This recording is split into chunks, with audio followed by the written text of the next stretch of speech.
Comment savoir si on a le mauvais œil sur nous? T'inquiète pas, tonton chaman t'explique tout. Tout d'abord, je pense que la première question à se poser, c'est est-ce que le mauvais œil existe? Est-ce que le mauvais œil peut t'affecter? Est-ce que quelqu'un peut te jeter un sort? Et la réponse à cette question est très nuancée.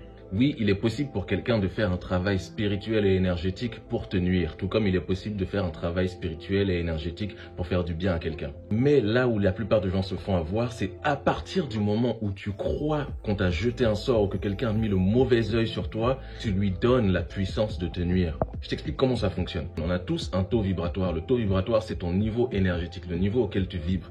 Pour que quelqu'un arrive à te jeter un sort, il faut qu'il ait un taux vibratoire plus élevé que toi. Et parfois, c'est pas forcément le cas. Peut-être que cette personne, elle n'est pas plus puissante que toi spirituellement, mais à partir du moment où tu crois qu'elle t'a jeté un sort, ou tu crois qu'elle a cette capacité de te nuire, de te mettre le mauvais œil, automatiquement, tu vibres dans la peur. Et la peur, c'est la plus basse des énergies. Ce qui va faire que quand tu auras peur et tu crois que cette personne est capable de te faire ça, automatiquement, ton taux vibratoire, il va baisser. Et qu'est-ce qui va se passer quand ton taux vibratoire, il va baisser?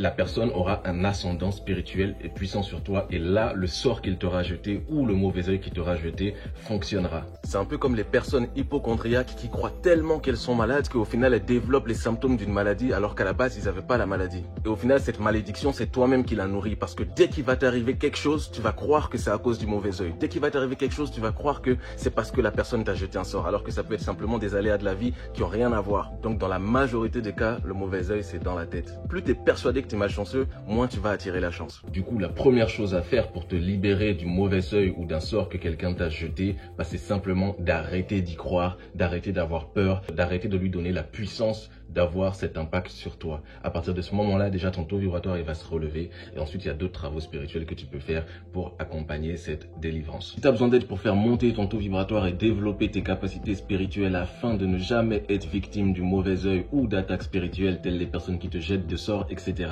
rejoins ma formation Shaman Life dans laquelle je t'explique toutes les techniques pour faire monter ton taux vibratoire, ouvrir tes chakras, développer ta puissance spirituelle et surtout ta confiance en toi, ce qui va être très utile pour ta spiritualité. Et si ça coûte trop cher, tu peux simplement aller écouter ma musique sur Spotify, Deezer, les plateformes de streaming. Mes 2 EP Moonlight et Indigo Kids te donnent toutes les clés. Il y a des fréquences magiques et spirituelles qui te permettent de développer ta spiritualité, être en confiance, vibrer haut et tout simplement qui améliore ta vie au quotidien. Donc ça aussi, rendez-vous sur le lien dans ma bio.